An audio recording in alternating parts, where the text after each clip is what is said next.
What is going on, guys? I know we took a little bit of a break, but it's okay. I'm here and we're going to get started, right?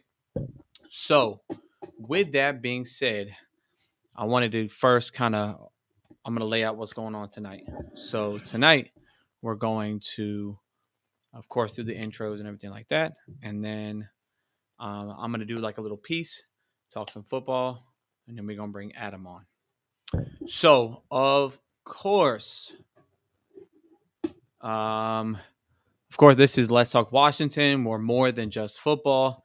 As you know, we got to start off with our shout outs. So go ahead and click that like, share, and subscribe button and turn on notifications because we're going live on YouTube now, of course, for I want to say the foreseeable future, but this could be the last time. Go follow us on Facebook at Let's Talk Washington. Go follow us on Twitter at Let's Talk Wash.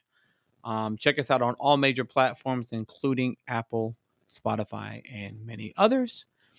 And then check out the merch store. We sell t-shirts, we sell baby gear, women's gear, men's gear, sweatshirts, a whole bunch of different stuff. As you can see on my face, we sell phone cases, winter gear. We sell summer gear, leggings, workout leggings, socks, anything you can pot. Oh, we got pillows, we got wall stuff, posters, blankets, bags, tote bags, book bags.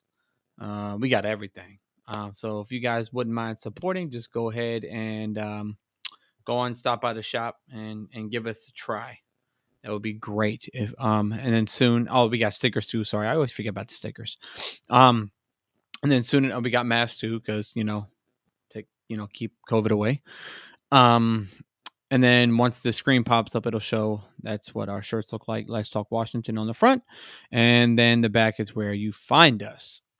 But coming into today, I kind of wanted to just want to apologize to all our fans that actually watch us on a week-to-week basis. Sorry for the long delay. We had some personal stuff going on, and going forward, it will be just me. But tonight could be our last show. For right now, I'm going to tell you guys that we apologize. I'm actually taking another break for personal reasons. And I know if you guys have been following me for so long, you've known that I've taken a couple of breaks. But, life comes first. You got to make sure that you're right and your family's right and stuff like that. And your job is good, before you can continue to do the things that you love. And so I wanted to first off apologize for everybody who's been watching the show faithfully, and I really do appreciate all the support, the love, and everything of that when it comes to all the different segments. We were supposed to have Corey on a couple weeks ago, or before the holidays. We weren't able to get him on, and it kind of sucks. But maybe down the line, we'll see. But as of right now, as you can see, the title is End of the Road, End of an Era. So for right now, Let's Talk Washington will be ending. This is going to be the last show. I can't say that it won't come back, but I can't say that it will come back. But I'm hoping it will, depending on the future, because if some of you don't know, because I'm in the Army, I will be leaving my area soon. And, stuff like that's going on. But so before I bring Adam on, what I wanted to talk about in this show really was literally I want to talk about the off season where we might have went wrong, and I also wanted to share a video that I kind of screen recorded from. There's a show called I Am Athlete, and Brandon Marshall, Chad Ochocinco, Fred Taylor, Channing Crowder. They got LaShawn McCoy on the show now, and it's like a little clip of what I want to talk about, and it explains it so well. It's like a 4-minute video, so we're gonna have to bear with me real quick. But I just really want to show what's going on and the thought process in actual football people's minds, is because sometimes as a fan, or sometimes as a non-football player, or someone who hasn't really been in football, we don't really understand or really comprehend what football is about and what goes on. So I kind of want to talk about that. So actually, you know what? Adam's in the waiting room. We're just going to go ahead and bring him on, and we're just going to talk some football for about an hour. So let's bring him on real quick. Hold on, let me boop boop boop. There he is. What's going on, Hi. my brother? Can you see me? There you go. All Yes, I right. can see you. How you doing, man? Good, man. How you doing, my man? I'm good, good. Always a pleasure to bring you on the show. I know we haven't yet had you on the show yet, but this is what I told Adam. If this is going to be my farewell, then I wouldn't want to do it with anybody else than my one of my good friends, Adam. He's been a supporter since day one. Of course, he's one of as me. He always calls me the OG. Yo, he's right beside me. We both OGs going through this, and we've been in the game for forever. Adam's probably been in the game longer than me. But it's just I really every time I ask him, like, this is the guy that I turn to where I'm like, hey Adam, did I do something wrong on the show? What can I do better? And I'm always asking him stuff, and he's like, Steve, you messed up on this part, or hey, good job on this part, continue to do it. And I always look for his advice, and it's just a great friend, a great colleague. Adam, welcome, man. Welcome to the Thanks, show. man. It's awesome to be on, man. Glad to be a Yeah. part of it. Yeah. So today, honestly, I want to obviously talk about what you have going on, and we'll get to that. And I want to give you a platform, even though it's a smaller platform. I know that you're already out there in the world, but I always continue to push your content, everything of that nature. But I do want to just talk football. Like I don't really have an agenda. I kind of have an idea of what I want to talk about, but I really don't really have an agenda. I just wanted to talk football with you and see where we go. Obviously, we'll lead into the draft because that's kind of your forte. But I want to know where we sit as a football team because to me, and I'll just kind of start it off. I think that people are not giving Ron the benefit of the doubt, and this is why I say this is because, and now I'm not giving him a pass by any means, but people also have to realize that we are still rebuilding. Mhm. And that's never going to change. Even if we got lucky last year by the skin of our teeth and barely made it into the playoffs, which shows good sign in my opinion. Like that shows a step forward, but that still doesn't stop the 5 year process of what Ron when he first came in here, he said this is at least a 5 year process. And I think that once you start getting the taste of winning as a fan, you're like, okay, well, now we can't go down from there. But it's like, that's not what that was last year. Last year was a whim. And if you see the Cowboys, even though they just lost, and that was the greatest thing to see, they are the NFC East leaders for a fact. Right. On paper and everywhere, like that's it. They just had a bad year. Dak was down, and we obviously showed that Dak was that important to them and they could not win without him. Now they can't win playoff games with him, but they they can't win games in general without him. And so to me, Right. that was like a mulligan for them. I mean, it wasn't that I don't even count last year, but we did go pound for pound with the eventual Super Bowl champs, which was a great thing to see. Again, progress, progress, progress. So Yeah. yeah. What do you think about people just getting the urgency? Like to me, that doesn't make sense to me. Yeah, the only reason I do see some urgency is his delegating because I think as a head coach you got to see what's going on, and I don't have a lot of problems what he's done so far. It's what his coordinators have done, and you can see it with JDR and Turner. Everyone with Turner, they're like, well, give him a quarterback, you can't judge him. I think you can fairly judge an offensive coordinator how he adjusts or doesn't do it, the Right. lack of, and I think he fell short. But to me, the biggest disappointment of the whole season, you can say the defense, and it is, that's 1B to me. The biggest disappointment is Jack Del Rio because last year, put the records out, 7 wins, 7 wins. It does not, but it's how they got to 7 wins and how they were playing. They were tough against Tampa Bay in that first round. Everyone talking about coming close to winning, no, but the defense, they had opportunities. There was a lot of missed holding calls, and the defense was still getting pressure to Brady towards the end. So the bottom line is what happened. And from everything that you can see as a fan and me and as evaluator, this is usually what it looks like when a coach loses his locker room.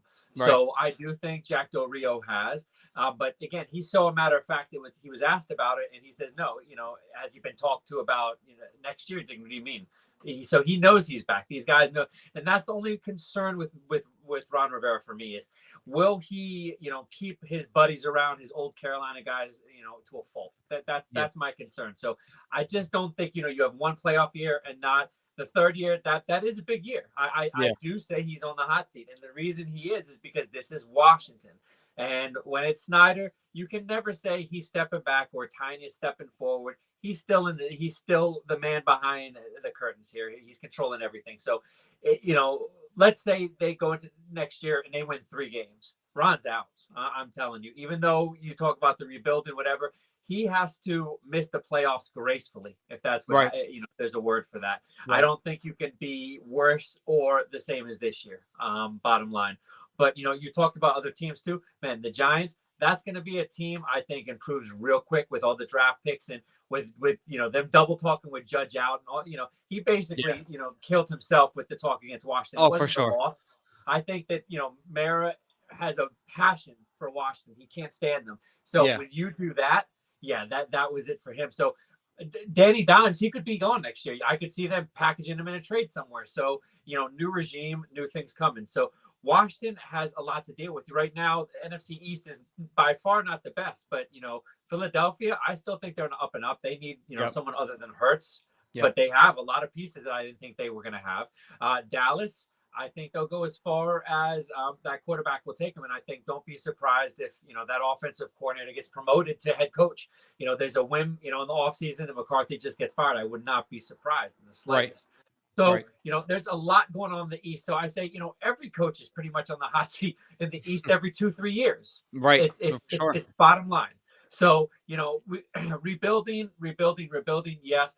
But in Washington, it's always more like renovation. It's not Right. really a rebuilding because the owner has to be ready for it. He has to be ready to, do whatever that is. And that's usually involves delegating. So we'll see what happens. I think if a quarterback doesn't get drafted in the top, by 11, or if Washington trades back in the top 15, that'll say a lot to me that, this is Ron's show, Mayhew's show, and they're really doing something. And I'm one of those people that think there's options. If they don't go quarterback at 11, again, it's not last year's, it's not the year before's class, but I do really like the quarterbacks. But in saying that, at number 11, if you don't have Pickett, if you don't Corral, it's a significant drop off. I think Right. those are the two guys I think you can come in and you can prep them to start. I think the rest of those guys, they're going to need at least a year behind a vet. So I think, this draft, it's not only the season, this draft, free agency, that's going to be huge going into the season. I think if he falls flat on both of them early on, which the draft is harder to tell, but free agency, I think we've seen what it looks like when they suck in free agency. So I think we'll get a good idea. But bottom line, if they don't get a middle linebacker, because I love Jamin Davis, but he needs someone to learn behind. He's got no Right. mentor there. I said on the show the other night with our guy George that if we had a London Fletcher there in his last year, man, Davis would be ready to start at Mike the next year. People are already giving up on that. I just think you need to get a veteran in, 2-3 year deal, even if it's big money. I think you have Jamin Davis. We've seen, how easy it is for players to go down. So I think middle linebacker is the number one target of free agency. See what else you can get. But, Ron Rivera's going to have his plate full. But yeah, I do think it's a hot seat year, no matter what. So bringing that up, I'm glad you brought that up because during his presser, not his last one, but right, like almost right when the season ended, when he had this presser with Marty, he bring that up, and it just made Yeah. so much sense to me, and that's why I want to bring this video up because it breaks down everything. Because he was like, "Y'all are giving up on him already," but you got to understand, like, and I kind of agree with him to a sense where it was kind of an old school thought, but the thought process behind it made sense because he was like, when I came into the league, it didn't matter if you were the first overall pick, you were sitting on the bench until that vet's time was up or until he got injured or like it was like the man had to die in order for you to get on the field, pretty much. Money changed everything. Yeah. Right. And now he was like, y'all are rushing me to get these young players out here. You got, and then he broke it down. He was like, you got to think about it. He only had 1 year starting in Kentucky, and then his first year starting here. We didn't want to throw him to the wolves. We knew he was smart. We knew he had the intangibles, but you can't just throw someone out there like that and expect greatness. Now we drafted him for the intangibles, what we saw the potential for. We did not draft him to go out there and immediately make an impact because you're not going to always get that in the first round, and that's you can see that over the multiple like decade of draftees where they're not like you can't just throw them out there all the And every it's a first round. mid-round first. It's a Right, mid-round. Like that's the right, thing. It's not even the top 10 pick. This year, right, 11, there's more pressure. Number 19, A lot of teams number 19, they don't even start. So, Right. you're right, 100%. Yeah, and I think that also to me, I think that me personally, and this is where I agree with you about the hot seat, but here's a caveat to it. I think that if he fired Jack Del Rio, he would have more time, in my Yeah. opinion. The They get an fact extra year. Right, and at the fact that he did not, and he thinks that it's not a Jack Del Rio problem.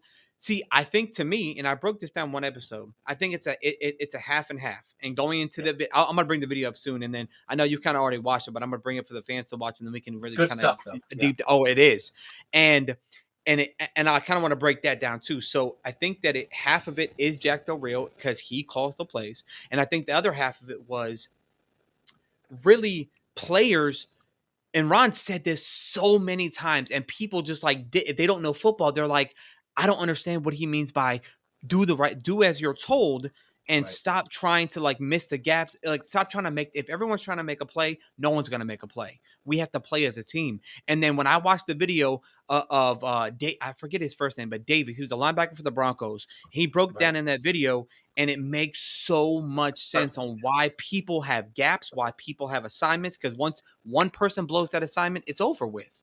Right. Right. And And it's on the coach. If you're, if you're seeing the players freelance, because the thing is, if you look at the tape, Chase Young's rookie year, he was doing that stuff. He right, wasn't always pounding his guy. But the right, thing is, the tape wasn't out on the team. What people need to understand too is once you get even a half season, a year of tape on yep, guys like Chase Young, Sweat, and all those, teams are prepared.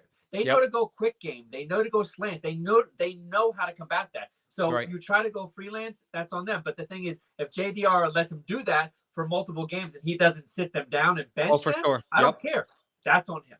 Yep, no, for sure. And I said the same exact thing about people. People don't understand. And Lamonte David said it on I Am Yes. Athlete, actually. And they were like, what happened in that playoff? You guys almost got beat by Taylor Heineke, who hasn't played in God knows how long, or he's never even really started a game. And he was like, we didn't prep for him. We prepped for Alex Smith. And tape is so big, and people don't understand that. It doesn't matter how good or bad you are. If you do not have the tape on that guy, there's a possibility that you can be beat as a defense for sure, because you have no Absolutely. idea what you're looking for. And even Yeah. though Taylor is not that great, you know what I'm saying? Like they still did not have. Sorry, hold on. There was a. I don't know what this is. Okay. No, sorry. Someone put up some not some good comments that I'm not gonna put up. I don't know what's going on here, but let's block That's that. called a Tuesday for me, bro. Yeah. Oh Lord. But hold on, sorry, real quick, Jose. We appreciate you coming on. Thanks, thank you, brother. I appreciate the support. But is if like you have to understand that tape is everything, and once they have that tape on you, even if it's one game, they've already figured him out. And that's why Right. Taylor did not do what he did against Tampa Bay, because they had already figured all you need, like you said, even half a game, but all you really need is one game to figure it out. And then as the season progressed, he got worse. I mean, you could literally see who Taylor was. And like the whole Right. time me and Will would talk, we're like, we're not Taylor haters. He's just Right. not a starting quarterback. I think he's probably one of the best, in my opinion, backup quarterbacks, but he's not a starter, Well, flat because out. that, yeah, his game translates to spot duty. Like Right, if he's got to if he's got to come in the third quarter in a game and someone goes down, and then the next game after that, that's what he can do, because that's right, when he'll make plays. He'll be fearless. But when you right, say here's the starting job and here's your team to lead, he makes business decisions, and unfortunately, he's not good enough to do that. He has right. to go balls to the wall all day long. And I talked about all year. I said, as long as we see that backyard style, I think we'll see something. He stopped doing it, and then he showed he's just anytime he go on the go balls, the go routes, he's just short. Yep. Terry McLaurin should have got injured for the season like 5 times on his short Oh, balls, and yep. that was what it did for me. It wasn't just the whole performance, and the people that defend him, I think, go look back on go on Game Pass and look at all of Terry's catches. All of Terry's catches. Look how many hits he took from Oh, yeah. underthrown comebacks that were just way too short. So Yeah. I've seen enough. Like I said, you don't get rid of him. You talk about a backup. I think he's going to be under $2 million next year Right. without incentives. Yep. So yeah, I think, and I said last night when I was talking with George that this is a season you go with three quarterbacks. You go with somebody you draft. If it's not for someone, you got to have to draft somebody. in the Right. top 3 rounds, in my opinion. There's a couple guys you can. And free agency and Taylor Heineke, you have to go with 3. And Allen, obviously, he's out because if they gave a crap about him and they thought they would have used him in the Giants game. So I think he'll be the odd man out, and Yeah. because they don't want to resign him. I, Taylor's a I defense. I did not think that was a good signing in my opinion, or a trade in my opinion at all. Yeah, I don't we're gonna like miss that Taylor Heineke. this year because the fifth that would have come in real good this year. Right. But so now before we get to the video, I have a question now that you say that. What are your thoughts? I'll tell you my thoughts, and we might have different opinions, but what are your thoughts on Deshaun Watson if he cleared, like if everything's good to go, let's say best case scenario, in the best case world, everything's good to go.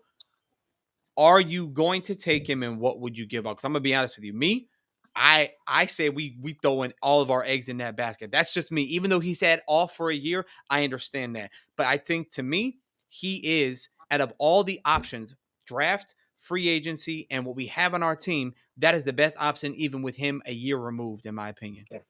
You've got he's young. It's a Yep. contract done. You don't have to extend it. You don't have to do anything to it. Okay. So Right. now that's out of the way. Now you're going to compete with 7 or 8 teams. You're talking about a first round this year. And again, the teams that have multiple first rounds, they're going to be the teams to look at. Obviously not the Jets, but again, Giants could definitely be in play because they could also throw in a quarterback. Okay. Right. But if you want to say Washington, what it would take, it would be this year's first, next year's first, the following year's first, probably this year's third, and then maybe a second next year. Daron Payne and Montez Sweat, I think, and maybe you throw somebody else. And this is not fantasy. This is what it's going to take Right. because Texans turned down offers from I think it was two or three first rounds and multiple second and third round picks. They turned that down already. Right. So right now they understand it's not about taking less. Deshaun, whatever's going on is just extremely weird. And it's got to the point that I think we're starting to see there's something fishy in Texas. You know what I Right. mean? Because we've never seen something like this. We've seen with Washington, when there's accusers, they come out and they speak. We really haven't seen that. And there's been a lot of Right. silence. And I don't think that Watson is at that level that he's able to silence anyone. So I Right. think it's very fishy in saying that.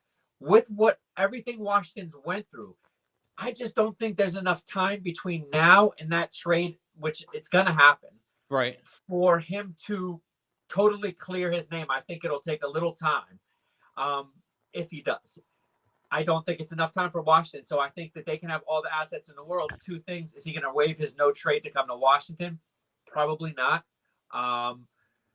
Is that a good situation for the PR and everybody there, what they're trying to build in the Right. quote unquote culture? No. So I would want him, but in the real world, I don't see it. I think it's the biggest Hail Mary in the offseason. That's why people keep talking about Carr, which I'm not a huge fan of bringing him in, Nope. especially because I know what it'll cost, number one. Otherwise, draft capital, that's my main thing. What he Right. salary and stuff, I'm fine with it because quarterbacks are hard to find. But yeah, if they trade him, it'll be multiple first rounds, and I think no. So that's why I just don't see these big names. I think you're looking on, a next tier. Maybe they get lucky, and there's cuts every year. We never know, but there'll be a couple options. But Watson is a great option. I just don't see it as realistic. But those are I think it'll take that amount of the bag for it to happen. Yeah, because I think that people, what they don't fully understand about Deshaun Watson, because I know I was watching the Ref the District guys, and I was watching their show, and they were kind of breaking that down, and they were arguing about what would it cost. And to me, you got to look at 25 years old. He put up great numbers in a horrific team. Like there is, besides Deshaun Watson, which they gave away for a basket of like nothing, a ham sandwich. Like I don't understand. Like he had nobody, like literally nobody. Yeah. And Yeah, like the numbers he put up was amazing. It was crazy. And I was like, on top of, you still have him on his rookie deal right now, I believe, right? Yeah. Yeah. Yeah. No, And so like no. This was no. no. He got extended. Oh, That's yeah, where he did. that's where the Right. problem came in during his extension. That's why I'm saying anybody who's all about shut up and play doesn't understand. This is no different than the Aaron Rodgers situation. Okay, he made a deal, and that's what's happening with Aaron Rodgers right now. They added another year to deal and extended it, but he has an out. He can leave if he doesn't like what he's hearing in their plan. He can just dip out anytime. So with Right. Deshaun Watson, he made the understanding that he'd get a no trade clause. He'd be able to use that anytime he wanted, but he'd also have a seat at the table for the next head coach and the GM. They went over his head on both, and then they fired the head coach after the year, and then that's it. But in the meantime, yeah, he got that huge contract, sat out the year, and I'm not exact. I have to look at how the rules work, but it doesn't count as a year against the contract. So this would be whoever he gets traded to the second year of the contract, I Right. believe. I mean, to me, because now I might be wishful thinking. Hopefully, my Homer glasses aren't. Because I think to me, I like to use both of that because I do like having that fandom. Because I mean, what is sports without that? You know what I'm saying? But at the same time, I'm a realist, and I think that to me as a on paper as a team, our team is not bad. Like our defense, I think that everyone keeps saying that picking up Bo Jackson was the worst mistake. No, they just misutilized him because he's a man corner and we ran a lot of zone. That's just misuse from the defensive coordinator. I think that having the fact that it took them half a year to understand where Landon Collins should have Right. been. Again, It's a big deal. that's yeah, right. That's all coaching. This is not team. This is not moving pieces. This is coaching we're talking about here.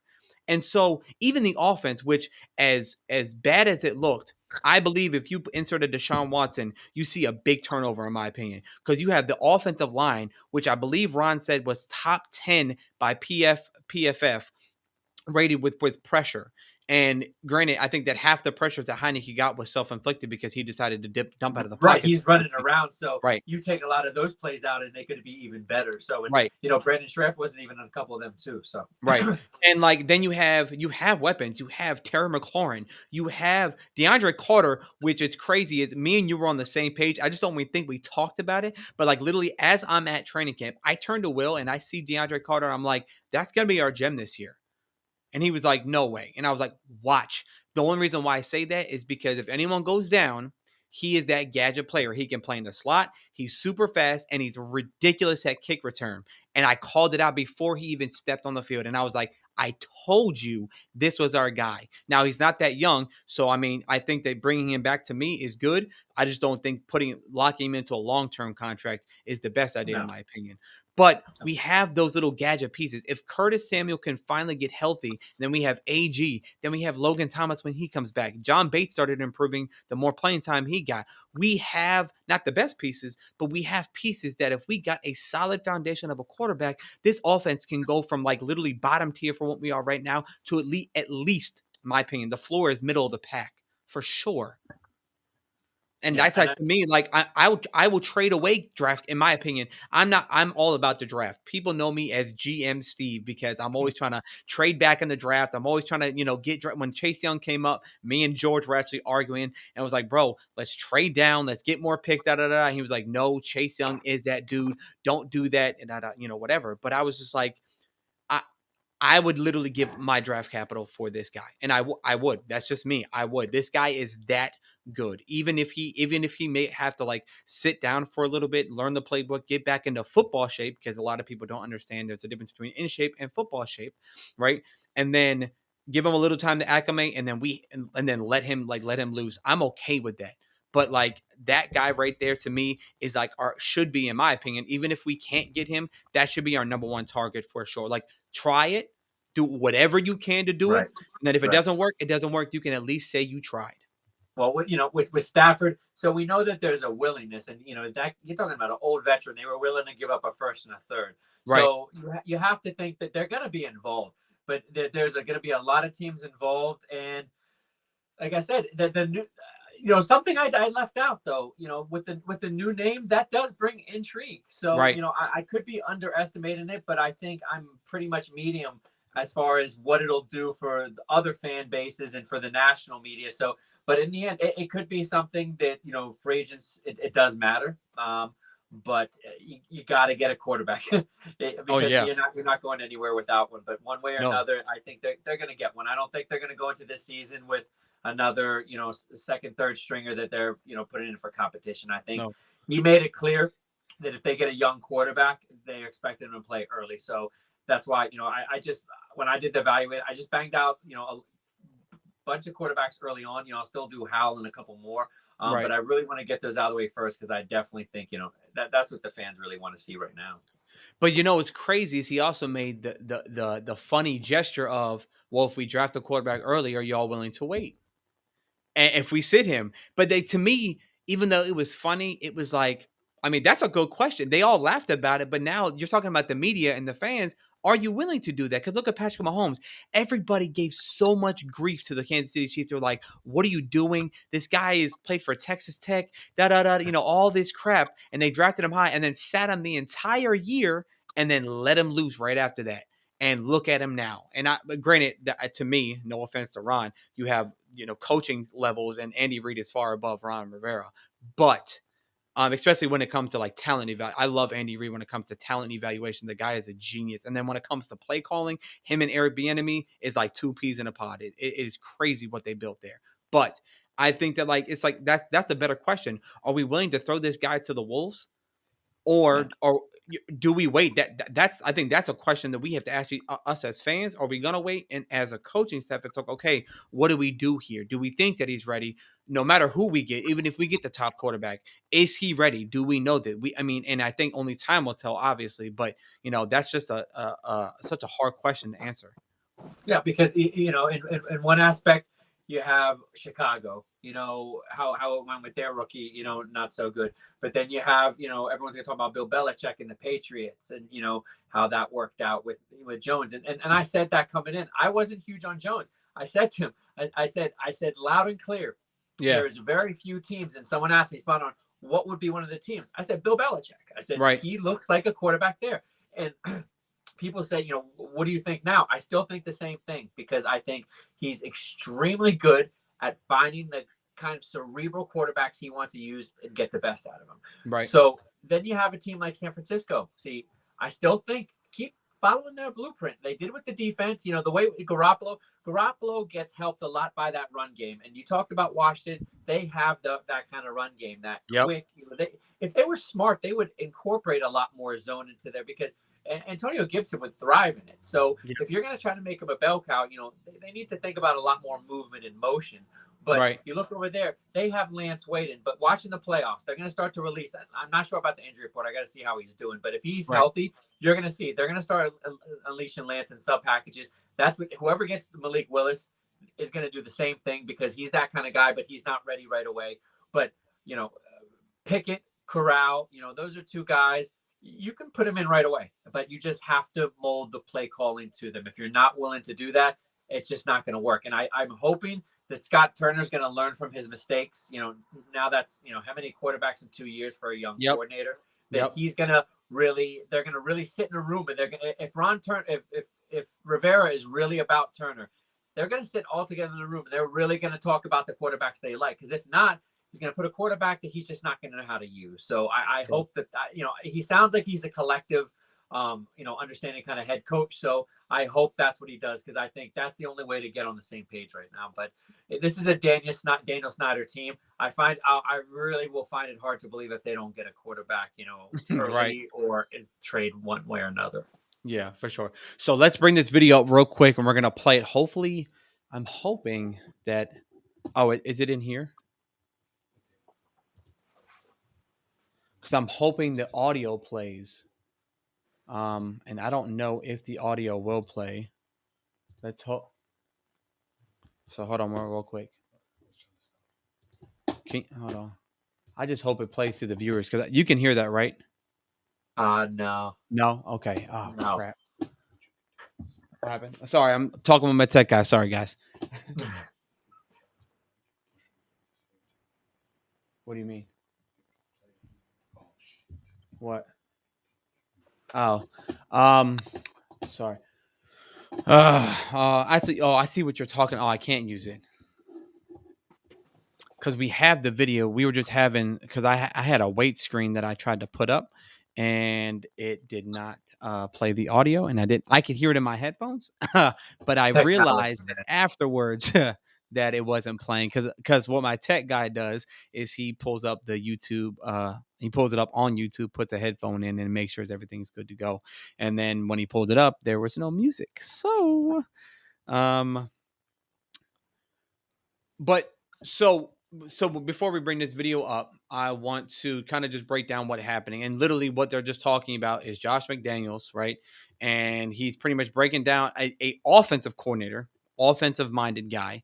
And Yeah. what literally he's breaking down is he's telling this linebacker, DJ, he said, be here at this time, and he's breaking down Tom Brady film. And he said, and you this is like he literally like telling the future. He said, if this happens and this happens and this happens, it will happen. And if you miss this gap, and then Brandon, I don't know if the part of the video that I had, I don't know if Brandon Marshall, there was a part with also Brandon Marshall with him, and I think it was I might have been Rex Grossman, and he goes, right, he goes, if you go like this, that means go route. Brandon, you have to look and you have to let it. He's gonna let you know what to do, and when he calls it, and I let you know that he's gonna call it, your fly route is going to be wide open. Yep. And he does it, and Brandon was not paying attention, and he Boom. completely missed it. And he was like, Yep. dude, it was so open. I just wasn't paying attention. And Yep. so I mean, it's crazy how football works because people just think like, oh, let's just get this playmaker and just let him loose. That's not how football works. Like No. you No. do have those some people that are athletic freaks and they will make something out of nothing and you can just let them be them, and I get that. But football as a whole, they always say this, but you don't really fully understand it and comprehend it until you play it or you study it. It's a team sport. 100%. And if one person does not do their job, the entire play falls. It's not like, oh, well, if this left tackle doesn't do his job, the left side falls apart. No, if the left tackle does not do his job, the entire play goes to crap. Right. And like it's crazy these coaches. That's why a lot of people, in my opinion, should put more focus and pressure on coaches rather than some of the players. I think that players should get pressure, but these coaches growing up these plays, you should know your players. Like you said, scheme around these certain players. And I think Right. that, in my opinion, we did not scheme well at all on both sides of the ball. And that's why we did one of the reasons why we did so poor. But at the same time, I think that if you scheme Taylor Heineke for his strengths and AG with his strengths and Terry McLaurin with his strengths, I think that this offense takes a huge jump rather than it did. Even with Taylor Heineke, I think if you just do put him in the right places at the right time, then it's that easy. Instead of saying, hey, Taylor, go out and do your thing. Like, he is a guy that's never really started a game or let alone a season. You can't just let this guy run wild. That's not how this works. Like, Yeah. I don't understand it. Yeah. I said it. I said it. During the whole off season this season, you could see what Turner did in Carolina. He did do a lot more RPO and motion and stuff. And although he did a lot of the motions with this year, I thought he should have continued to do more. When he did it, it was like these some of the plays with Carter. I like the calls, just they were just at the wrong time. Right. Um, I just think that if you have a guy that's a limited passer like Taylor Heineke, what are you trying to do? So, get those passes within 20 yards because that's where he has his accuracy. Because there's no doubt about it. He's not horrible as far as accuracy. It's just once it goes beyond like 25, 30 yards, he loses a lot on that. And that's Right. that's the story for a lot of quarterbacks. That's why, people fall in love with, some of the quarterbacks out there with their strong arms, stuff like that. They can get it 60, 70 yards downfield, but if they're not accurate, it's all for naught. So it's Right. about, how far they can get it downfield and what the accuracy on it. And, even some of the young guys coming out, I have concerns about how they floated. But, you have to get a quarterback that you feel confident is going to get to your playmakers, and it's not going to leave them out to dry. And I think what Turner didn't do was after that happened one time, he just continued to do the same thing. So everyone looked at the quarterback, but again, like you said, it's the coaches. If you're making the same mistakes over and over and you're blaming injuries, this, that, new to the offense, Yeah. where does it come back to coaches, man? Right. Because their job is to teach. And basketball and baseball, man, for honestly, in my opinion, those guys are really figureheads, especially for the great teams. Any LeBron teams, Jordan teams, all those, Right. great Phil Jackson, all these guys, but there's no doubt about it. The players really make that thing go. In football, as good as the players are, it's 11 players that you have to get on the same page. And I Yep. think to expect them to always be on the same page from practicing, from hanging out off the field. See, that's another thing. It's not like it used to be, with all the guys hanging off, just because position players play together doesn't mean they hang out. Offensive linemen usually do, but, Right. there was a lot of change going on. And then you have, a guy like Brandon, 2 years in a row, he's getting the tag. What does that say to, I'm sure they respect that as a, businessman, but they know they're playing with him and then he's out next year. So you're trying to create continuity. You're trying to create unison. And I think the coach, you look at Green Bay, they continuously move that offensive line around for the last how many years? Five, Yep. 6 years I've seen it. Even back to Brett Favre. They find offensive line coaches that just really get it. We had one in Joe Bugle, man. That guy really got it. Yeah. Callahan had his moments, but man, Joe Bugle, as great as the Hogs were, he understood how to get those guys in position. And, that is just an underrated thing. I think people say you got to blame the players. They're paid to, do the job. But these coaches are paid big money too, mostly Yep. the head coaches.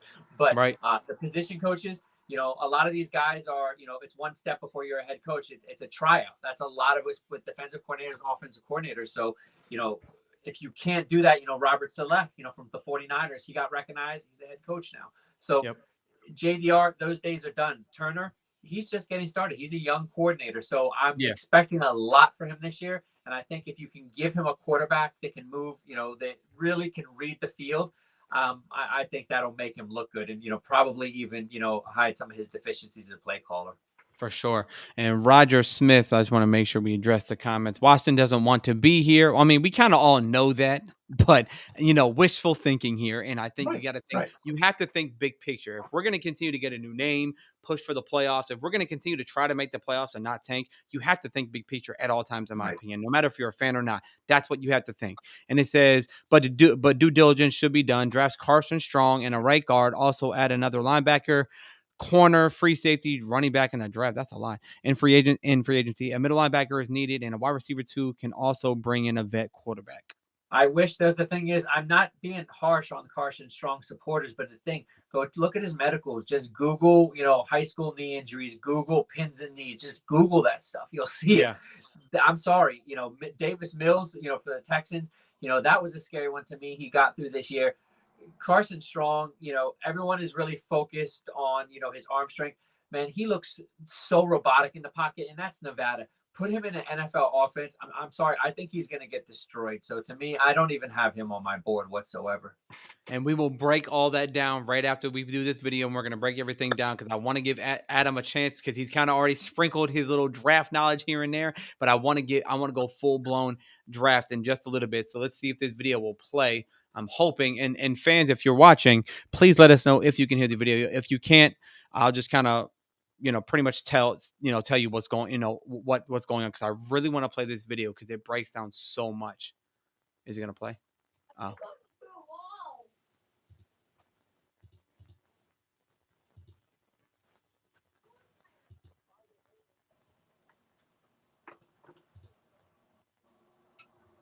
What is going on?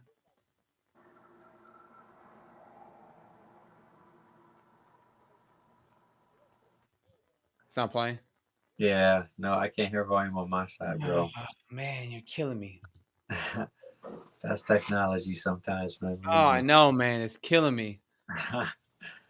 Because I really wanted to play this video, and so I would be able to upload it inside of, because I use Restream as my streaming device, but the video is too big where I cannot upload it just to Restream. So I'm trying to go through OBS, and it's not working. Man, it's okay. So pretty much what he said, I mean, like I said, pretty much what he said is he said he brought the linebacker in.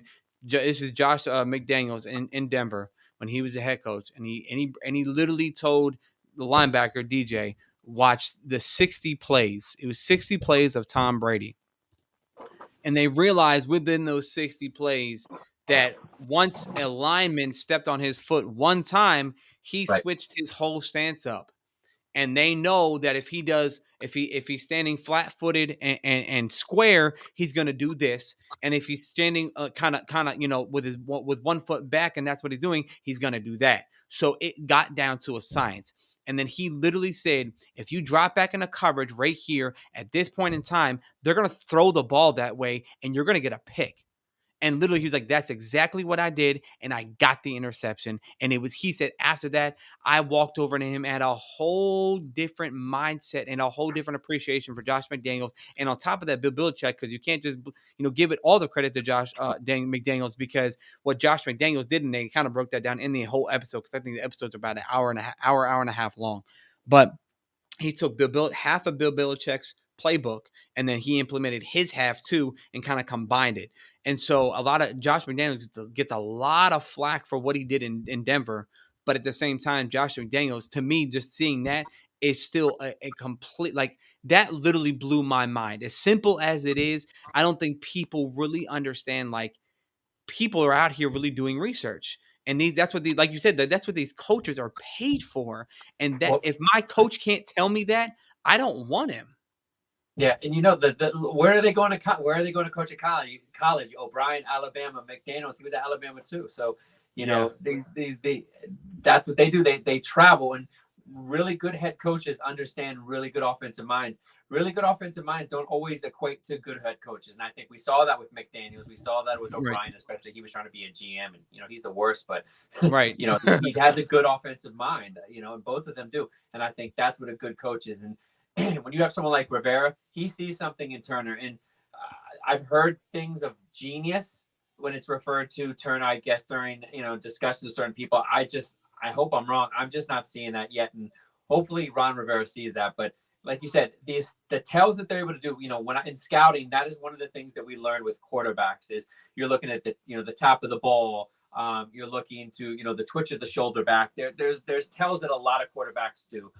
But what happens is, and I'm sure Brady has done this too, is once it does get out, they a lot of them do change it up. But Brady he stuck with it too long because he's the goat. But Yeah. they can good defensive coordinators always find these tells in their quarterback. And the only time it's really hard, like a guy like Aaron Rodgers, that's a really hard one too, because he'll give you a tell that's something totally different. He's that Right. cerebral. Like Brady, I gotta leave him where he is. But as far as deception, I think Rodgers is able, second to none. So I think when you have these kind of guys, you have to have the defensive coordinators that are battle tested. And JDR has been in multiple places, not done well as a head coach. And I think, once Ron Rivera realizes what he has, maybe they can get it all together in unison. That could be what it has a lot to do with. It's just, we've heard stuff about it's not that good in the building still. So, Yeah. maybe, a round of good free agency in the draft will really help that. But looking for the tells in these games and these players, it's not just quarterbacks, there's receivers. What are they doing at the line? The running backs, sometimes they're twitching their fingers and looking to the left. So these are all things that, that really show up on tape. But I'll be 100% honest as an evaluator. They are so hard to find because the kind of film that you're talking about right there is pristine access. So to Right. see that up close like that, most times it's a player watching, film in the film room, or teams that get all 22. You can get some, but all that access, that's where you're able to see a lot of that stuff. Right. And it was crazy because, like, he even brought it up in the video, and he was like, "Well, how do you know this?" He said, "I literally worked for Brady for years before I came to Right, Denver. So I was his offense. I know him." And so he was like, "Trust me when I tell you this is exactly what he's going to do. If I can tell anybody, it's going to be Brady." But on top of that, it wasn't just Brady, but he wasn't breaking down Brady.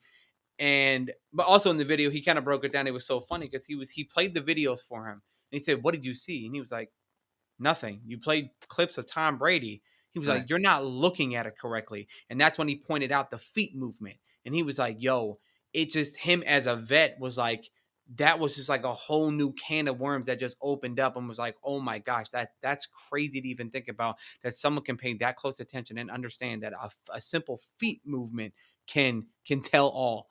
And so, but again, that you might not, a regular coach might not be able to point that out so much, but the fact that he worked with Brady, I mean, granted, that kind of pushes to, favors that a little bit, but at the same time, it just, the way that he broke it down, it was so astonishing to me, and I was like, wow. Like, I really wish. I'm not saying that we don't have it in Washington. I just don't see it yet. You know what I'm saying? right, Because to me, if you continue to make, like you said, the same mistakes over and over again, right? Like, what do they say? If you continue to do the same thing over and over again, and you think, and you're trying to look for a different result, that's insanity. And right, so, like, right, to me, like, Jack Del Real's the same thing. Like, if we didn't get rid of You want to try it one more time? All right, hold on. Let me finish the sentence. If Jack Del Rio to me is would be more on the hot seat than Scott Turner, because Scott Turner, Yes. like you said, is still young, and I think that he's still getting his feet wet, which is I'm okay with doing. I heard the same thing as you heard, that he's a genius, and then he's learned so much from his father North Turner, who was an offensive guru as well. But Jack Del Rio is a dinosaur, and I believe that our defensive woes were about 80% him and 20% the actual players, in my opinion. I don't think that, and I also think that those players were not playing as a team. And you could see it when it came down to the Dallas game. And I hate to bring it back up, but when Jonathan Allen and Deron Payne, they've been best buddies since freaking college. And if you see them getting frustrated and throwing hands at each other, I was like, okay, something's really going deeper than just I mean, granted, it was the heat of the game, and I get it, but like something is going deeper than just getting your butt whooped on Sunday Yeah. by the Dallas Cowboys, because this is not just a player issue. This is like, and you know what's crazy is like I've heard rumblings that people just don't like, people in that locker room, or people just in general, like in house, are not fans. I wouldn't say don't like, but are not the greatest fans of Jack Del Rio. Yeah. And if that's being said out loud, which I don't know if it is, I don't know if any players are saying it, but if that rumor is true, why would you, even if he's your buddy, why would you keep him around? Like, I'm Yeah. getting rid of you. If my players don't like you, they're not going to play for you. So why would I keep you around? Yeah. And it's but the thing what's going to happen is Payne is going to be the casualty of that. I have an Right, article about coming out soon because between the money aspect and the chemistry and not to make too much light of it, but there was a big party in DC with all the guys, the defensive linemen, a bunch of them, and Allen wasn't there. So to me, that was kind of telling. That's your captain. People can say, well, during COVID, and again, I completely understand. And, he's got a lot of other stuff going on, big gamer guy, big gamer right. companies got going. I get it. But usually these are big deals for players. So to not see him there, to be a part of that, it was a little surprising. But I think I'm starting to understand. Allen is the guy. He's all about business. And a lot of these guys are young and they're still trying to get it. And Right. that's Jack Del Rio's job, as Allen, as the captain, he can direct them and practice on the field and everything. But in the end, JDR is their coach, so it has to come back. Allen can only say too much. That's the thing. We've seen him. He's heated, and he'll say what he wants to say. But you put your finger in his face. I'm sorry, I don't care. Goes back Yep. to Alabama or what they say. Yep. But it doesn't matter. What did he say to him? Well, in your world, and if that's your world, that if you say something to somebody that they can stick your finger in your face, that's not my world. I wouldn't say Yep. just blatantly say anything, but in football, people say stuff to each other. We play park football, all Yep. the time. People say stuff, Yep. but as soon as you put your finger in their face, that Bro. changes Yep. everything. Yep. That's And I what that, told people that they were trying to say like, "Oh, Jonathan Allen shouldn't have thrown hands at him. They shouldn't try to punch." I was like, a grown man put his hands on another grown man, no matter if it was a poke, no matter if it was the slightest touch. You it doesn't touch matter. me, you literally you should have known that this was coming. Like, you should have known in your brain, even though you were upset in the heat of the moment, that once I place my finger on this grown ass man, that I'm literally going to get hit. Like, there's no way in your brain that did not comprehend, like, oh, I'm about to get hit, because like, and I think he dodged it, so I'm assuming he might have saw it coming, but Yeah, or maybe he just has quick reflexes. But like, to me, like that, to me, when I saw that, people tried to make it about them, and I don't think that it was about them. I think that it was a lot deeper than that, and I don't know if it roots with, like you said, Jonathan Allen could be not the cause of it, but the root of it. And I think that it goes through at the entire D line, because if you look at Montez Sweat, he's been out, he's been against that little COVID thing, so that kind of took him away from the team. So that, like you said, breaks away the camaraderie, even because he has to be in protocol all the time. And then when he finally came back, to me, I didn't see the Montez Sweat I saw. He did not play well this year.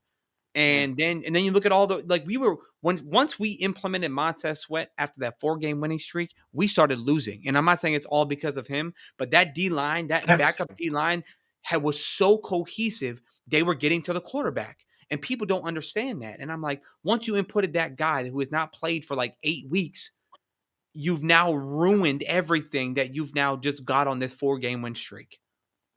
And because they're Yeah, so rushed to start their star players. But I'm like, look, I hate to say it, if it ain't broke, don't fix it. And if he doesn't want to get the COVID shot and he wants to be around people and get, I understand it's kind of inevitable, but if you want to get in this protocol and you want to, be around certain players or people that could possibly, get you the contraction of corona, you're going to sit down until you find out, until we can figure out what we can do with you. Because we're on a 4-game win streak, and the guys that are on that D line are actually getting pressure. The first time I saw pressure all season, even when we had Chase Young, even when we had all the dogs, coming in. That was the first on that 4-game win streak. Those guys, that cohesive unit, got more pressure than we saw all year. Yeah, and it's with Sweat. A lot of people have said, condition this and that. It's a broken jaw, so he wasn't recovering from anything Oh from yeah, his he did get injured. Oh any yeah, limbs, anything like that. right, And you can't imitate football shape, but he wasn't. He was able to do a lot of things. Of course, it's crazy. I learned a lot about it that I didn't know. But with a broken jaw, there's a lot of stuff you can't do because the thing is, you can't have intense breathing. So he couldn't wow, really push his right, cardiovascular. So right, I do think that's big. Because he was a guy I heavily evaluated coming out, and that whole heart condition knocked him down because I had him as a top 10 player. right. But yeah, I have to look at Jack Del Rio for it because if you have that going on and you let it continue to happen, that's on the coaches. If you see that kind of performance, you sit him down and you like you said, you bring back the other guys, and it's not only to prove a point, but it's to keep that chemistry going and to make him seem like, all right, you know what, I need to establish myself back in this unit again. And I think that that's something that Chase Young really going to need to work on. It's not just a Right. given that of course he's a starter, but to really get back in that chemistry, that's John Allen's defense. That's John Yeah. Allen's line right there. Yep. And I think he needs to get on the same page with him. And I think they are because they really seem like they're both about business. But Right. to me, that's the key. If those two can get on the same page with this defensive line, everybody else is interchangeable. I like the guys, Tim Settle, Matt Ioannidis. I want Yep. them, extended. But I do think you can still find pieces in the draft for those guys in the next years for that. But right now, Allen and Young to have that star defensive tackle that can move outside if you need him, and then Yep. Chase Young who can they need to be more creative with him. For I've heard sure. people say linebacker. That's a little crazy, but Right. I say creative means stunt him inside a lot Yep. more. Line Yep. him up inside on quick personnel. But Right. yeah, you got to do innovative things to get innovative results. For sure. You want to try that video one more time to see if it works? All right, we're gonna try one more time because I really like this video, man. I really want. Hold on one sec. Can you hear that? Hold on. Oh, he's gonna see. Hold on one sec. Hold on one sec. I'm gonna put you in the waiting room.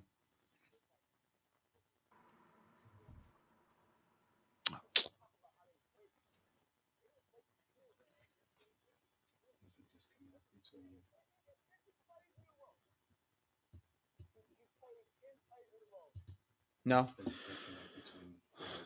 Okay. Uh, Well, we tried it again. It's okay. it's right. It's But yeah, right. no. So if you guys get a chance, go on I Am Athlete. I don't know if there's any branding thing that I probably would have gotten in trouble for, but go on I Am Athlete and go to it was last week's episode because I think this week they had Fat Joe on, which was a great episode. But I think it was last week when they actually brought out it was Shady. I think that was one of his first episodes with them. But it was just crazy with the way they broke down. But I kind of want to dig deep into the draft now before we get off because I know me and you could probably sit here for like freaking like 5-6 hours talking football, man. It's just I love talking football with you. But so for the draft, if so I'm going to give you kind of two scenarios or a caveat to each one. So first round, we're looking at first round. If we do get a quarterback, and I want it's a two-part question. So if we do get a quarterback in the first round, who would be your top choices? And if certain people and where is that drop off for you? So like let's just say for instance, Kenny Pickett is your number. I'm not saying this is it, but Kenny Pickett's your number one. And if you make it past Malik Willis, I'm gonna wait till like second or third round. Okay. And on top of that, in the second round, let's just say there's like for instance, like for me, a player caliber of like Derek Stingley. If he falls to 11, I like Derek Stingley, me personally. If he drops to 11, I'm gonna be honest with you. I'm taking him, and then I'll wait for a second round quarterback. That's just me. So if that's the case, who would you? Because I know quarterback's a hot commodity, but we can also talk and kind of sprinkle in other positions that you would kind of take. But we'll start off with quarterback, and then we'll kind of transition to who you think your best player available at that time at the number one. But we'll start off with quarterback. So who is your ceiling and floor, and then if the case of a second round quarterback, who can we look at? Yeah.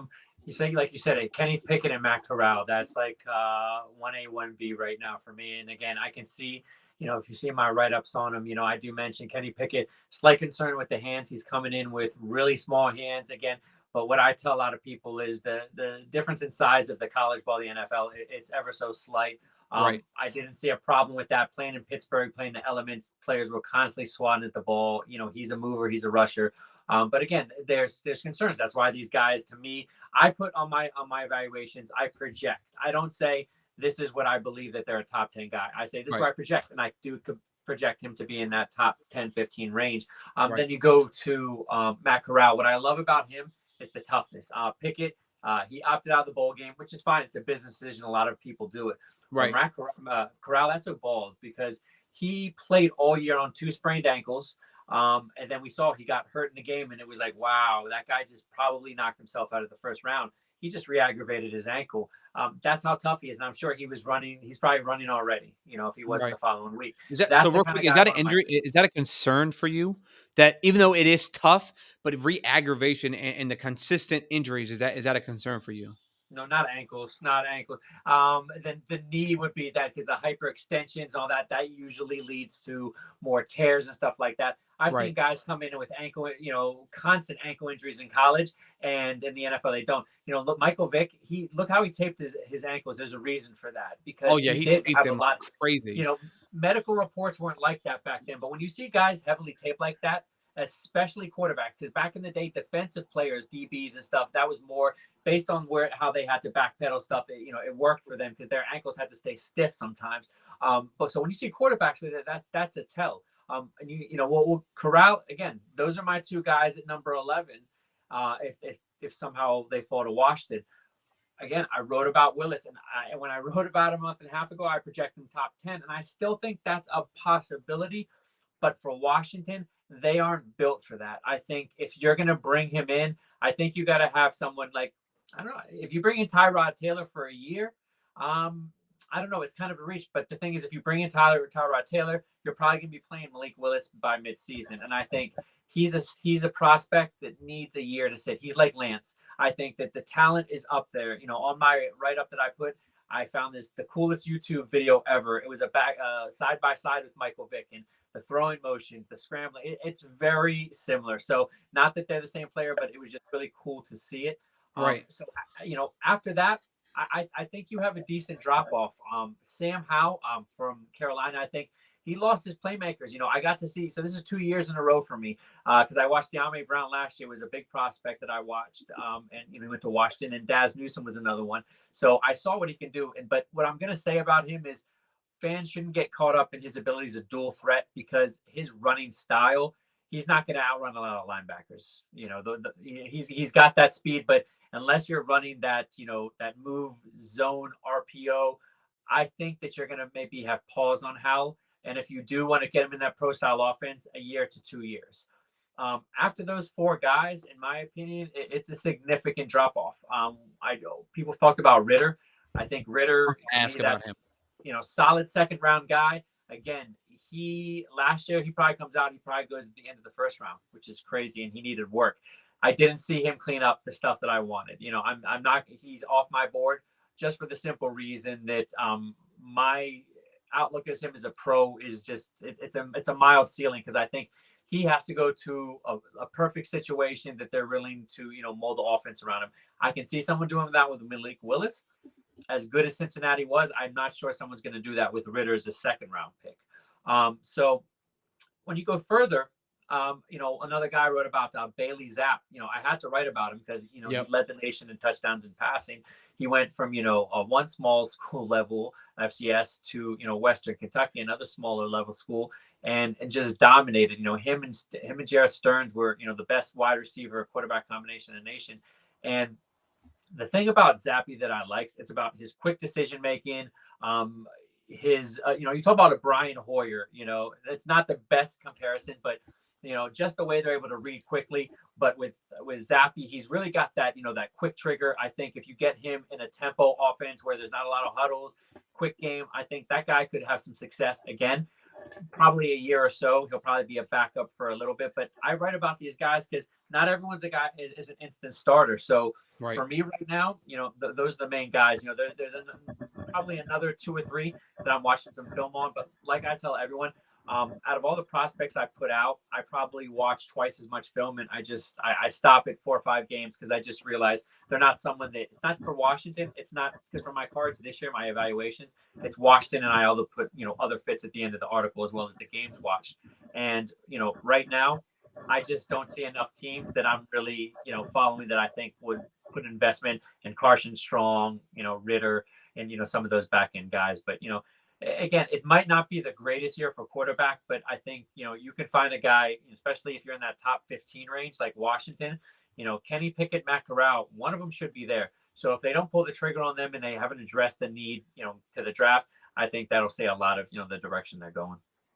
Yeah, because to me, in my opinion, unless like a top guy falls, I think if we're not going quarterback first round, and I know how you say a vet in the middle, but I really like this year's linebacking core. I'm gonna, Yeah, I'm man, waiting for like you to leave that in. yeah, man, like 'cause this linebacking core, I was looking at that. Oh, what's his name? The guy from Utah. What's it? The linebacker from Utah. What's his name? I know you're talking about. Yeah. I took He's him just off my fast. board. Oh Yeah, yeah. only reason I took him off my board because not just Washington fits other team. Excuse me. Excuse me. Outside all day. The the thing with him is I think he really projects well as an outside linebacker in a 3-4. And I think a lot of what he's been doing, people are saying, well, he can be that. Excuse me. Bless you. He can be that inside guy, but he's not. He's a rush guy. He's a true outside, strong side probably, and he'll probably still go high. But man, it's Nakobe Dean. Nakobe Dean I from was going to ask Georgia. about him because I've actually heard some things about people thinking that. Now, I'm not saying that like I've heard everywhere, and obviously you hear a lot more than me, or you do do a lot more research than me. But like I've also heard some rumblings about him possibly like yes he can be an inside guy, but they also see him as a rusher as well. But then right when that national championship hit, to me, I heard a lot of other people say he can do both. Right. And he was probably and I think that if you didn't watch film from Georgia, or if you don't break down film, that if you're just like an innocent bystander, literally watch that national championship game, and there is all you really need to see, in my opinion. Because I watched that game from beginning to end, and I was like, not only that defense was it great, those linebackers were phenomenal in that game, especially Nakobe Dean, in my opinion. Yeah, I'm 5 games in, including that national championship, and he's a will. And this is the same thing that they were saying about Jamin Davis. He was a will. But the thing I love about Nakobe Dean is the reason he's so dangerous as a middle linebacker on third downs is you can just drop him back and he'll go right to the running back or right to the tight end, no Yep. hesitation. You'll Right. see no hesitation in his game. And if he sees that there's no threat, he's just gonna freestyle. He'll just stun up the middle, because I was wondering if that's just something that's always called, but from what I understand, he got a lot of freedom at Georgia to really diagnose those things. So I think that's what you're talking about in a mic. So if somehow Nakobe Dean, and I see the same situation, you bring him in, you still have a veteran middle linebacker to really teach these guys what's going on. But the difference in Nakobe Dean and Holcomb and Davis and everyone, he just attacks. There's nobody like him in the draft. Like, you would think he's 6'3", 250. He's going to check in under 6'1", and he'll be about 225. He Yeah. does not look like that. So what he really is, if you want to be, real about it, is, think Cam Chancellor back in the day. He's that strong safety kind of role, but he's a lot better in coverage than Cam Chancellor was, which is Right. crazy to say. Because the linebackers these days, especially in the SEC, you have to be able to cover running backs and tight ends, and he shows no hesitation with that. So, if you're talking about they pass all that and number 11, Nakobe Dean sitting there, I find it hard to believe, Ron Rivera is going to pass. It doesn't matter how many years they've drafted defense. If their record isn't justifying it, Right. I don't see them stopping. But another guy, you talked about Stingley. I think that guy goes real early. I think, he's Right. he's probably top 6. A guy that we really need to look at, I'm also watching, is Andrew Booth Jr. from Yep. Clemson. Kid's a baller. He'll come in about 6'2", 210. But what I like about him is you can put him inside, you can put him outside, so you can put him in press and you can put him in zone. I think he's that versatile corner. You're looking for a guy to really be your QB1. 11 might be a little high. I have him in top 15, top 20, top 15 range. But again, this draft, it's going to be crazy this year. I think there's going to be a lot more trades than people think. So we'll see more quarterbacks than we thought maybe, but I think we're going to see a lot of defensive players, especially edge rushers, cornerbacks, linebackers. So it depends how the board falls, but those are a couple guys that are really good. And one guy that it's my biggest reach at 11, but I don't think it's that much of a reach because I see him as a guy that probably is in that 20 range. Is Jaquan Brisker, the free Mhm. safety from I remember you PSU. talking. I remember you talking about him, man, like that. And I've done. I've done some little bit of research on him, and that guy, he's a dog, man. And Yeah. you can't teach that. And he has the intangibles and the athleticism. And like to me, I like Jaquan Brisker a lot. Yeah, because you have Kyle Hamilton, who I wrote about, but the thing Right. is, Kyle Hamilton, it's funny because like he, tweaked his knee, sat out played, ended up only playing 9 games this year. But the more people you talk to, they're like, it was top 10, now it's top 5, and it's like you could see this guy go at 3. This could be one Yep. of the highest drafted free safeties in recent memory, and everyone says the Jets. So Brisker at 11 is really not that much of a reach if you're talking about a demand. This is a guy that's a true free safety, single high guy that Yep. is no issues tackling. So a lot of concerns with free safeties is they're good in coverage, but when it comes down to it and jump balls and coming down to support the run, they're an issue because most defenses want to have that strong safety and free safety interchangeable, move around, and what better situation? I really believe that Washington, with Cam Curl, stick him at strong safety. I love the nickel Yep. idea, what they were doing with the Buffalo nickel, but I think, that's run its course. Let him stay there. Not free safety. Having a versatile, strong safety is the best case, and then bringing in a ball hawk free safety, I think, Yep. turns this team dramatically. So, those positions, other than quarterback, I'm going to have a lot of focus on them because everyone's looking at receivers round 1.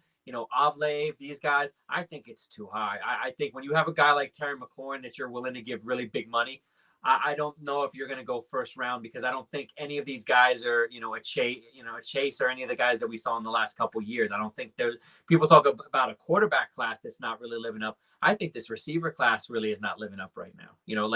I like Jahan Dotson from PSU too, but that's Yep. a later first round guy. Right. The besides the OSU guys, Avlave and I think it was Wilson. I still don't think I would want to take them, in the top 15. I think that you draft a receiver that high, you want them to play right away. That's a franchise receiver, and Right. I just don't see it in them. So it's about position flex. You got to look at what is the need. And right now, other than quarterback, linebacker, free safety, corners, those were definitely missing from Washington. For sure. It's crazy. It's like you are like literally reading my brain because I literally was going to ask about wide receiver because to me, like, and we kind of talked about it when I sent you like my little um mock drafts. And I think that a player that could possibly fall, and I would love to get him in the later rounds, was it literally just jumped out of my brain. The guy from Georgia, George Pickens. And to Yes, me, yes, he's a yeah, he's versatile guy. rising. And because of his injury, he fell. Granted, after the game, he's probably going to rise. As of the championship game, he's going to rise again. But I mean, personally, I don't think he goes first round, in my opinion, because of that injury. And he was out literally the entire year. But I'm okay with taking a second. I think that like you said, I agree that it's like the top 2. Those are like the top guys for wide receiver. But at this, and then there's a drop off. Yes, but I It's think that because there the are Alabama guys got hurt. That's what right, happened. See? right, Because Chris Avlave and Wilson, they're not the top 2 guys. It's Mechie and the other dude and just got hurt. Williams. Yeah, I'm blanking right now, but they're saying Williams. It's still everyone I talked to said he's still going to go top 25 despite yeah, that, which is it's interesting because Mechie had happened earlier, but everyone has said that Mechie is second round, and that's a guy that I have in Washington. If Mechie in the second round, yep, that's the kind of pick people talk about. Washington is really striking out on their second, third round picks over the last how many years. That's why I don't think it's the worst idea. If you look at it's not even a project. right, Once Mechie, it's basically a red shirt. In yep, 2023, you get a guy like that in second round. Mechie's a beast. So yep. that thinking I think is going to catch on. And I think some of these injury guys, once they really check out the reports, check out, how bad the tears are. Because for the most part, surgery is so good these days, they can pinpoint it. 7, 8 months is usually what it is. So, Look at we Cam might not Akers. see, huh? Look at Cam Akers, the running back from the Rams. Dude was 6 months from a torn ACL and came back and did and literally probably dissected the Arizona Cardinals last night. Yeah. So it's like we say this now, but again, we come draft time and the lack of true dominant receivers. Yeah. Could even push these injury guys to, the mid first round or even a little earlier. But that would surprise me because I think, like I said, when you get those guys in that top 20 range, you want them to play this year. So Right. No, yeah, and like I was saying, like literally those guys that are if they do fall, I'm okay with spending a second, third, yeah, fourth round pick on them because I still and a lot of people don't like that I say this, but I'm still not sold on Curtis Samuel. To me, and people said that I was crazy for thinking this, and I've heard this. I'm not the only one who thinks this way, so I'm not going to take all the credit. But it's like literally, it's. I heard someone say, and this will kind of went with my way of thinking that the number 10 is Kirsten Washington because Paul Richardson. He literally, because I was talking to one of my buddies, and he was like, I was like, he literally reminds me of Paul Richardson. He was like, how so? I said, Curtis Samuel had that breakout year right before he left Carolina. Now, granted, he was doing good things. I'm not saying that because Paul Richardson, literally, in my opinion, only had one good year. And then he came to Washington, got the payday, and literally you saw exactly what you saw right before his breakout year. Curtis Samuel didn't do that. He was a good player, but he had that one breakout year, which got him the bag. And then now we're concerned. Like to me, like I'm not going to put all my eggs in that basket for him because I think that can he be a really, really good player because of his versatility, because he's a gadget player? 100%. Like, I was so excited when he came in because I was like, the way that people are talking, the way that Scott Turner uses his gadget players and people of that nature, he's going to be incredible. But then you saw, like you said earlier about Antonio Gibson, he didn't even use Antonio Gibson as a gadget player when you could have. He was a wide receiver, and we didn't even see him in the close to even sniffing the slot until maybe like the last 4 games of the season. it made no And I was sense. like, right. And I was like, dude, if he's a wide receiver, granted, I understand you want to be a bell cow. I understand that. And he's turning into one. Like, the more and more I watched him and I record every game. After I watch it, I go back and I watch every single game on my TV or my phone because I can get it on my phone too. And I watch him. And to me, he reminds me a lot of when Le'Veon Bell was at his prime, in my opinion. The jump cut and the patience that he has. Because at first, when he first came in, he didn't have that patience. Now he's waiting for the holes to open. He's taking his time to literally wait for the hole to hit, and then he hits it. And his power combined with his speed, like he to me was the steal of any draft one besides Terry McLaurin. But like he was like, and people are not giving him the credit that he is due because he has taken that jump from year one to year two. To me, is probably one of the best on our And team. he went over 1,000 yards with Yep. a crack in his shin. You know Yep. what I mean? Like, and a bat, and then that toe came back too. That toe Yep. started bothering him again from last year. So Right. again, when we talk about injuries, can they play through it? Are they playing through it, and do they look effective? Because a lot of these NFL guys will play through it, but are they effective? Right. That's huge. And like you said, Antonio Gibson, they kept doing that. If maybe that's part of what it was. I hope that's part of what they were just like. Listen, with the shit and everything, let's not try to put too much in the receiving game for him. But Right. I really hope next year you're going to see a lot more plays for him because again, this is Memphis coming from Memphis. You have three guys in the division now: Gainwell, him, and the kid in Dallas. So all from that system, and they're all using them, in different roles. But they all should have them, in my opinion, heavily involved in the receiving game because I just Sure. think that's what they do. For sure. And especially coming from Carolina, that's what everyone thought was like, oh, we about to use. And then Ronnie even said it. We're going to use Gibson as a CMC type of role. And maybe, like you said, I'm hoping because that now that you say that, it makes sense where it's like, okay, let's hope that they did not utilize him like that because of his injuries. But it's like, you can't come out and say that and then bring No, a guy from Carolina and think, even if he didn't say it, you can only assume that he's going to use him like, CMC. But it's like, and then you don't do it. It's like, okay, you're not utilizing him at yeah, all and because he was a receiver. I'm hearing he's gonna be on the trade block. So I don't want him in Washington because I think unfortunately we've probably seen the best out of him as far as the durability is just when he's healthy he's awesome. But Right. yeah, and I'm hearing that really strong. That Carolina they're really trying to scrap a lot of what they have on offense. Yeah. Keep a couple of their receivers more and those other guys and scrap it. So I just hope I think it's okay to bring in some of the Carolina guys, but I just don't think he continues to do that because to me, if you have a guy that ran 1,000 yards in this kind of season, that just tells you exactly you have a decent line that can do that. And what happens if McKissick stays if he stays healthy too. So Right. I think you make a priority bring him back. And my guy Jared Patterson, I think you saw at the end. I think you continue to get that guy. He's a momentum back. I think Yep. another year, year in the weight room. He showed that he can catch the ball, get him involved too. So Yep. I will have a running back or two. I was going to write about my number one of my favorite guys was a kid out of UCLA, Carbonet. I saw Yep. like Bo Yep. Jackson flashes. He's coming back, so he'll be one of my favorites next year. But I think in the mid rounds, you definitely look at something like that if they're there. But man, right Right. now, I like what they're doing at running back. I just think you got to be smart about it, and I like the rotation the rotation idea because I think Antonio Gibson. I think you're giving him 20 plus carries a game in a good game like that. It Yep. looks great, everything, but man, that's a lot of wear and tear on Yep. him for a guy that hasn't been playing running back that long. So I think you really got to get him involved in the receiving game, even if it's just a decoy, you know. Right. No, for sure. And what's crazy is I know I think to me as much and we'll kind of wrap it up. And then I'll give you, your little platform to do whatever and anything else, closing comments you want to do because we've been chopping up football. But this is my thing: is the draft is important 100%. But to me, what we do in free agency sets the tone for the entire offseason because we have a lot of money and we have people that could be hitting free agency because we got people like Leighton Vander Esch is coming up on it. He has to be paid. You have people that literally that could be free agents or like you said, the surprise cuts.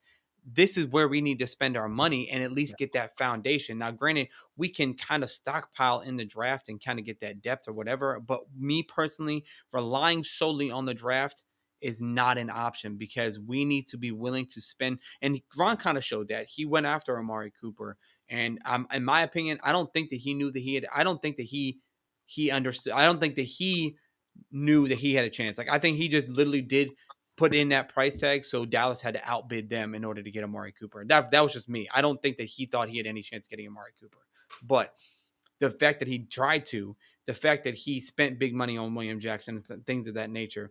I think that that needs to happen. If a top tier linebacker hits free agency, I think to me that's the number one option that we need to focus on. Especially like you said, we need that vet. I'm okay with drafting a linebacker in the draft as well and double down because there's nothing wrong with having too many linebackers. But at the same time, like to me, free agency is where it starts because Ron needs to make something happen, in my opinion. You build through the draft, you supplement through free agency. That's the Right. plan of good teams. So like I said, it'll take some time in the off season to see what their direction they're going on. But I find with the rebranding coming, all this, I think that they're going to be probably the most aggressive they've been in probably the last decade. I think if they're not, man, they're going to continue to lose fans because that's a very real problem right now, and I don't think people are talking enough about it. Is You're right. between the name and the performance, they're losing a lot of fans. They're hemorrhaging in their stadium, so they Yep. really got to do something. And sometimes you make a Hail Mary for a quarterback that, maybe you're not even 100% on, maybe exactly. They go Pickett and Corral go in the top 10. They're like, okay, they'll go Willis at 11. And, I'd be skeptical of that, but I'd understand why they're doing it. So, because I Right. think you got to go all in this year with that. No, for sure. Okay, so let me. I want to give you a platform to tell people where to find you on Twitter, your website. If you want to kind of give a sneak peek, if you want, of any articles that are coming out. But first, before we do that, I really appreciate you coming on the whole time talking football. Because originally, if you guys don't know, I was like, hey Adam, come on for 30 minutes. I'm gonna do like a little show. But I was like, you know what? I really enjoy talking football with you, and me personally. I'm not the biggest fan of talking by myself to an empty screen. It's not Um, easy. I know. no, it's not. And especially with a live show, it's a lot easier to interact with fans. But this year we kind of had a down year with no shade against anybody, and so it's easier to interact with fans. But if we have this year we had a lot of replay. Our biggest were replays instead of live views. If you have a lot of live views, it's really easy to keep a show going by yourself. But if you don't, then you're just sitting there like sitting at a screen like but I really appreciate you coming on, Adam. You're one of the OGs of Twitter, of football that I know, of any of talent evaluation. Like literally every guy, ladies and gentlemen, if you have any evaluation questions, if he's available to talk, this is your guy, in my opinion. Because everything that I have a question about, every time I see a new guy, Adam can tell you, I'm like, what do you think about him? Or I'll do like a little research and I'll be like, hey, Adam, well, I saw X, Y, and Z. What do you think about him? And so like he is just a guy that I trust. I can literally call him a dear friend, like because we talk not just football, we talk family, we talk everything like that. And me and him have been friends for seems like forever.